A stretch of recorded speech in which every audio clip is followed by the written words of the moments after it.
Hello students, कैसे हैं आप लोग। Welcome back to SD classes by Shashank sir. Last lecture में हम लोगों ने स्टेट और प्रोसेस के बारे में पढ़ा था। मैंने आपको बताया था लास्ट लेक्चर में कि थर्मोडायनेमिक्स में जब किसी सिस्टम के पोजीशन में चेंज होता है, उसकी प्रॉपर्टीज़ में चेंज होता है, और वो चेंज किसकी वजह से हो सकता है, चाहे हीट की वजह से हो सकता है, चाहे वर्क की वजह से हो सकता है। मान लीजिए ये एक गैस भरी है इस सिलेंडर पिस्टन अरेंजमेंट में, और ये एक सिस्टम की तरह वर्क कर रही है। इस समय मैं इस गैस को बाहर से हीट दे दूं, ठीक है, तो पिस्टन क्या होगा, ऊपर जाएगा। मैं कहूँगा कि पिस्टन पोजीशन 1 से पोजीशन 2 में आ गया, तो इसकी प्रॉपर्टीज़ भी चेंज हो जाएंगी। प्रेशर भी, गैस का जो इनिशियल प्रेशर था, मान लिया इनिशियल प्रॉपर्टीज़ क्या थी गैस की, इनिशियल प्रॉपर्टीज़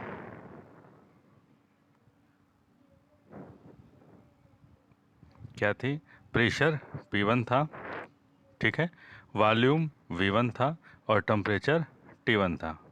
क्लियर सभी को। स्टेट 1 में, जब स्टेट 1 में था हमारा सिस्टम, तो उसकी प्रॉपर्टीज़ क्या थी, प्रेशर, वॉल्यूम, टेम्परेचर 1 था। प्रेशर P1, वॉल्यूम V1 और टेम्परेचर T1 था। मैं इसे क्लियर कर देता हूँ पहले। अब जब वो स्टेट 2 में चला गया, एट फाइनल स्टेट 2, जो सिस्टम है वो फाइनल स्टेट 2 में कैसे पहुंचा, बाहर से मैंने हीट दिया तो पहुंचा। अच्छा, दूसरी वजह से भी पहुंच सकता है, मैं पिस्टन के ऊपर वेट रख दूं, वर्क करूं ऊपर से, तो भी वो नीचे की तरफ मूव करेगा पिस्टन, तो भी उसकी प्रॉपर्टीज़, यानी चाहे मैं हीट या वर्क दे करके या ले करके मैं सिस्टम की प्रॉपर्टीज़ को चेंज कर सकता हूं। तो स्टेट 2 में उसकी प्रॉपर्टीज़ क्या हो गई, P2, V2 and T2। Clear है सभी को।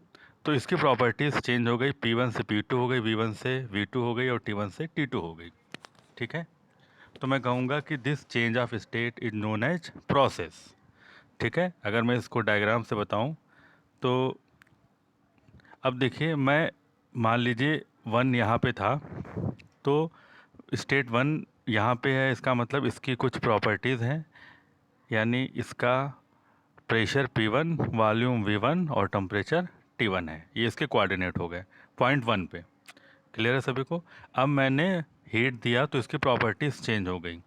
ऐसा भी हो सकता है कि इसकी इसकी तीनों प्रॉपर्टीज़ चेंज हो जाएं, प्रेशर भी चेंज हो जाए, वॉल्यूम भी चेंज हो जाए, और टेम्परेचर भी चेंज हो जाए। लेकिन ऐसा भी पॉसिबल है कि प्रेशर चेंज ना हो, सिर्फ वॉल्यूम और टेम्परेचर चेंज हो जाए। ऐसा भी हो सकता है कि वॉल्यूम चेंज ना हो, सिर्फ प्रेशर और टेम्परेचर चेंज हो जाए। और ऐसा भी हो सकता है कि टेम्परेचर चेंज ना हो, सिर्फ प्रेशर और वॉल्यूम चेंज हो जाए। क्लियर है।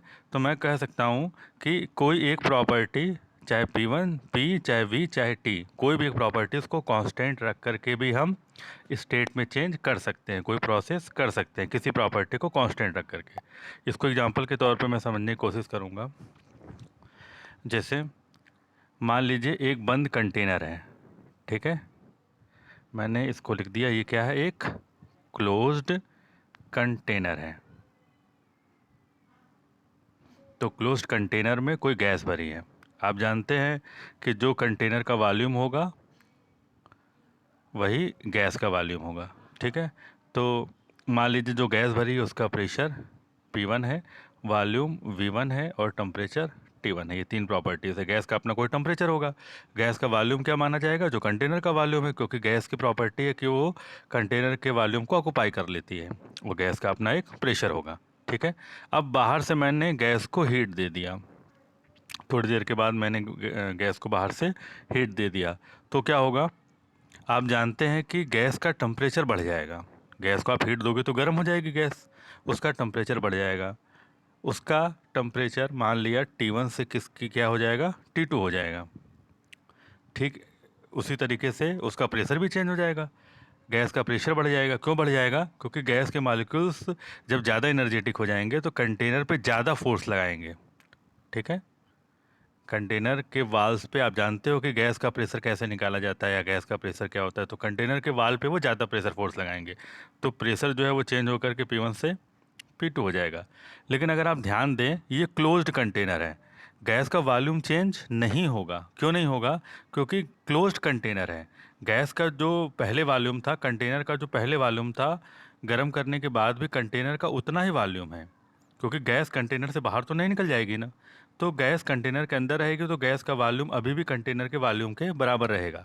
तो वॉल्यूम चेंज हुआ क्या? पहले भी वॉल्यूम V1 था और अभी भी वॉल्यूम V1 ही है। तो चूंकि गैस का प्रेशर बदल गया, टेम्परेचर बदल गया, तो स्टेट तो बदल गया, उसकी प्रॉपर्टीज़ बदल गई, लेकिन सिर्फ वॉल्यूम चेंज नहीं हुआ। तो मैं कहूँगा ये भी एक प्रोसेस है। तो मैं कहूँगा कि ये आइसोकोरिक प्रोसेस है। कौन सा प्रोसेस है? Isochoric process. तो पहला हमारा प्रोसेस है आइसोकोरिक प्रोसेस। ठीक है। आइसो का मतलब होता है कांस्टेंट, और कोरिक यहाँ पे वॉल्यूम से मतलब है। तो अगर मैं कहूँ कि आइसोकोरिक प्रोसेस क्या होता है, आइसोकोरिक प्रोसेस वो प्रोसेस होता है जिसमें गैस का वॉल्यूम कांस्टेंट रहता है by keeping volume as a constant and all other properties are changes. Pressure change होगा, टेम्परेचर चेंज होगा, लेकिन वॉल्यूम चेंज नहीं होगा। तो वॉल्यूम क्या रहेगा? कांस्टेंट रहेगा। ठीक है। हम इसको V बराबर K भी लिख सकते हैं। अगर हम इसको PV डायग्राम पे बनाने की कोशिश करें, ये P है, यहाँ पे ये V है, तो इसका डायग्राम कैसे बनेगा? ऐसे बनेगा। ठीक है। मान लिया पहले 1 पे था, थोड़ी देर के बाद जो गैस है वो 2 पे आ गया। तो देखो 1 का जो वॉल्यूम है वही 2 का वॉल्यूम है, लेकिन प्रेशर चेंज हो गया। पहले प्रेशर यहाँ पे P1 था, यहाँ पे प्रेशर क्या हो गया? P2 हो गया। प्रेशर चेंज हो गया। इसी प्रकार से PV ग्राफ पे टेम्परेचर तो आपको पता चलेगा नहीं, लेकिन टेम्परेचर भी चेंज हो गया। ठीक है। जब मैं PT डायग्राम या VT डायग्राम बताऊंगा तो वहाँ पे पता चलेगा कि टेम्परेचर चेंज हो गया, लेकिन वॉल्यूम कांस्टेंट है। तो आइसोकोरिक प्रोसेस का डायग्राम इस तरीके से बनता है। अगर हम 1 से 2 की तरफ जा रहे हैं तो डायग्राम ऐसे बनेगा, तो हम एरो नीचे की तरफ बनाएंगे। लेकिन अगर आप, मैं क्लियर कर देता हूँ पहले, लेकिन अगर आप 1 यहाँ पे थे पहले, फिर आपने हीट दिया, आप यहाँ पे पहुँच गए, तो प्रोसेस के लिए एरो बनाना ज़रूरी है। ठीक है। ये पॉइंट 1 है, पॉइंट 2 है, एरो बना रहे हैं, इसका मतलब कि आप देख रहे हो प्रेशर बढ़ रहा है। और इस डायग्राम में, इस डायग्राम को अगर हम देखें, ये 1 है, ये 2 है, तो प्रेशर क्या हो रहा है? घट रहा है। वॉल्यूम कांस्टेंट है दोनों डायग्राम में, लेकिन पहले डायग्राम में, जो पहला डायग्राम है, पहले डायग्राम में प्रेशर बढ़ रहा है और दूसरे डायग्राम में प्रेशर घट रहा है। क्लियर है? तो प्रेशर कब बढ़ता है? जब हम हीट देंगे। अच्छा, कंटेनर से अगर हीट रिजेक्ट करे बाहर की तरफ तो उसका प्रेशर घटेगा और टेम्परेचर भी घटेगा, वॉल्यूम कांस्टेंट रहेगा, तो भी प्रोसेस होगा। ठीक है। तो ये आइसोकोरिक प्रोसेस हो गया। ठीक है। अगला प्रोसेस है isobaric process. Isobaric process. Isobaric process का नाम से पता, आइसो का मतलब क्या होता है? कांस्टेंट, और बार यहाँ पे प्रेशर से के लिए लिया गया, क्योंकि बार जो है वो प्रेशर की यूनिट होती है। ठीक है। तो आइसोबेरिक प्रोसेस वो प्रोसेस होता है जिसमें प्रेशर क्या होता है? कांस्टेंट होता है। ठीक है। प्रेशर कांस्टेंट होगा, लेकिन वॉल्यूम और टेम्परेचर चेंज हो सकता है, होगा। क्लियर है? तो इसका डायग्राम कैसे बनेगा? पहले मैं आपको इसको एग्जाम्पल के थ्रू समझाता हूँ। जैसे मान लिया हमारे पास क्या है, एक क्लोज्ड कंटेनर है, सिलेंडर है, इसके अंदर एक गैस भरी है। ठीक है। गैस क्या है? सिस्टम है। मैं बाउंड्री बना दूं अगर, तो गैस एक सिस्टम है। बाहर से मैंने हीट दिया। ठीक है। बाहर से अगर मैं हीट दूंगा तो पिस्टन ऊपर जाएगा, पिस्टन का प्रेशर चेंज होगा, वॉल्यूम चेंज होगा, टेम्परेचर चेंज होगा, तीनों चेंज होगा। जब पिस्टन ऊपर की तरफ जाएगा तो 1 से 2 की तरफ जाएगा। लेकिन अब मैंने क्या किया? अब मैंने पिस्टन के ऊपर एक वेट भी रख दिया। ठीक है। अब जब पिस्टन के ऊपर मैं एक वेट रख दूंगा तो जैसे जैसे पिस्टन ऊपर की तरफ जाएगा, जो गैस का प्रेशर चेंज होगा वो वेट के द्वारा काउंटर बैलेंस हो जाएगा। यानी जो वेट है वो गैस के प्रेशर को चेंज होने नहीं देगा, लेकिन फिर भी पिस्टन ऊपर जाएगा। क्यों जाएगा? क्योंकि वॉल्यूम तो चेंज हो रहा है ना, वॉल्यूम तो एक्सपेंड हो रहा है ना। आप वॉल्यूम को चेंज नहीं कर पा रहे हो, क्योंकि पिस्टन क्या है? क्लोज्ड कंटेनर तो है नहीं। पिस्टन मूवेबल है, पिस्टन ऊपर मूव कर सकता है। अगर पिस्टन ऊपर मूव करेगा तो गैस जब एक्सपेंड होगी तो पिस्टन ऊपर मूव करेगा, वॉल्यूम चेंज होगा, टेम्परेचर चेंज होगा। लेकिन आपने ऊपर से वेट रख करके प्रेशर को बैलेंस कर दिया है। जो वेट होता है वो सिर्फ प्रेशर को ही बैलेंस कर सकता है। क्यों कर सकता है? क्योंकि आप जानते हो प्रेशर बराबर होता है फोर्स अपॉन एरिया। ठीक है। तो आप यहाँ से फोर्स बराबर कहोगे प्रेशर इनटू एरिया। तो जो वेट है वो क्या है, वो एक्चुअली फोर्स है ना। वेट की यूनिट क्या होती है, न्यूटन होती है, और फोर्स की यूनिट न्यूटन। तो फोर्स जो है वो वेट के इक्विवेलेंट है, यानी जो वेट ऊपर आपने पिस्टन के ऊपर रखा वो फोर्स को बैलेंस कर सकता है। कौन से फोर्स को, प्रेशर फोर्स को। भाई गैस क्या लगाएगी, प्रेशर फोर्स ही तो लगाएगी ऊपर की तरफ। जो गैस है वो ऊपर की तरफ प्रेशर फोर्स लगाएगी, तो जो वेट है वो गैस के प्रेशर फोर्स को बैलेंस कर लेगा, लेकिन वेट वॉल्यूम को बैलेंस नहीं कर पाएगा। कुछ बच्चे ये सोचेंगे कि अगर हम वेट रख देंगे तो पिस्टन ऊपर जाएगा ही नहीं, क्योंकि आप कंटिन्यूसली हीट दे रहे हो, तो गैस तो एक्सपेंड हो रही है, वॉल्यूम तो बढ़ रहा है ना। तो अगर वॉल्यूम बढ़ेगा तो वेट वॉल्यूम को कंट्रोल नहीं कर सकता, काउंटर बैलेंस नहीं कर सकता, क्योंकि फोर्स वेट फोर्स को ही बैलेंस कर पाएगा। तो प्रेशर फोर्स किसके द्वारा आएगा, गैस के द्वारा आएगा। तो जो वेट है वो काउंटर बैलेंस करेगा प्रेशर फोर्स को, गैस के द्वारा जो बढ़ रहा है। ठीक है। तो चूंकि पिस्टन ऊपर जा रहा है, वॉल्यूम बढ़ रहा है, टेम्परेचर चेंज हो रहा है, लेकिन प्रेशर क्या है, कांस्टेंट है। तो यहाँ पे इस प्रोसेस को आप कहोगे ये एक आइसोबेरिक प्रोसेस है। क्लियर है। इसका अगर मैं डायग्राम बनाऊँ, पीवी डायग्राम, तो किस तरीके से बनेगा, ये पीवी है, पीवी डायग्राम ऐसे बनेगा। ठीक है। अगर 1 से 2 की तरफ जा रहे हो तो एरो इधर रहेगा। ठीक है। आप डायग्राम को देख करके कह सकते हो कि प्रेशर क्या है, कांस्टेंट है, लेकिन वॉल्यूम बढ़ रहा है। अगर वॉल्यूम घटने का एग्जाम्पल अगर आप बनाओ तो एरो इधर रहेगा। तो आप क्या कहोगे, प्रेशर तो अभी भी कांस्टेंट है, लेकिन वॉल्यूम क्या हो रहा है, वॉल्यूम घट रहा है। ठीक है। ये वॉल्यूम है इधर। क्लियर है। तो पहला डायग्राम वॉल्यूम बढ़ रहा है, दूसरे डायग्राम में वॉल्यूम घट रहा है। ठीक है। तो ये आइसोबेरिक प्रोसेस हो गया। आइसोबेरिक और आइसोकोरिक दो प्रोसेस समझ में आया आपको। अगला है आइसोथर्मल प्रोसेस।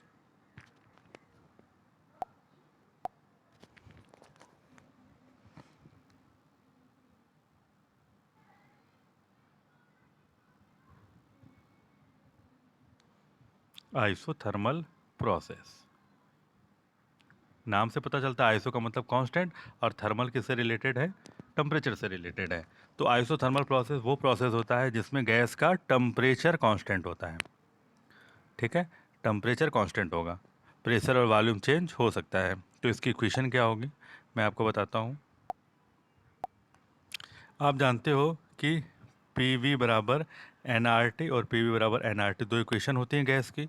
चूँकि टेम्परेचर कांस्टेंट है, टम्प एन क्या है, कांस्टेंट है, आर क्या है, कांस्टेंट है, और चूंकि इस प्रोसेस में टेम्परेचर को भी आपने कांस्टेंट बना दिया है, तो आप कह सकते हो ना कि पी वी बराबर कांस्टेंट।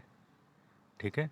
तो आइसोथर्मल प्रोसेस का इक्वेशन क्या हो गया, P V is equal to constant. अगर P V is equal to constant isothermal process का इक्वेशन है, तो आप क्या बोलोगे, आप ऐसे भी लिख सकते हो P one V one is equal to P two V two. ठीक है। क्लियर है सभी को। अगर आपको इंटर की बात याद हो, जहाँ पे आपने फंक्शन पढ़ा था, फंक्शन वाले चैप्टर में आपने फंक्शन को प्लॉट करना सीखा था। ठीक है। वहाँ पे आपने सीखा होगा X Y is equal to, मान लो एग्जाम्पल के तौर पे 9 है, इसका ग्राफ कैसा आता है। ठीक है। या मैं कहूँ X Y is equal to constant है, 9 की जगह 4 5 6 कुछ भी कर सकते हैं। कहाँ पे प्लॉट करना है हमको, एक्स और वाई पे प्लॉट करना है। तो अगर आप, जैसे आपने y बराबर एम एक्स प्लस सी का प्लॉटिंग सीखा होगा, y बराबर एम एक्स प्लस सी का प्लॉटिंग कैसे आता है, ऐसे आता है। ठीक है। ये सॉरी y बराबर एम एक्स का है, ये y बराबर एम एक्स प्लस सी का कैसे आता है, मैं क्लियर कर देता हूँ। y बराबर एम एक्स प्लस सी का आता है ऐसे। ठीक है। ये सी वाई एक्सिस पे काटता है ना, सी अंतःखंड, तो ये y बराबर एम एक्स प्लस सी का है। तो आपने ये सब प्लॉटिंग की है, ऐसे ही आपने प्लॉटिंग की होगी X Y is equal to constant का। तो अगर इसको आप ध्यान दें, ये x है, ये y है, तो X Y is equal to constant, इसका ग्राफ कैसे बनता था, इंटर में आपने पढ़ा होगा, रेक्टेंगुलर हाइपरबोला। इसका ग्राफ कुछ ऐसे बनता है। ठीक है। इन्फिनिटी से आता है और इन्फिनिटी की तरफ इधर एक्स एक्सिस पे चला जाता है। इसे हम बोलते हैं रेक्टेंगुलर, मैं क्लियर करके साफ लिख देता हूँ,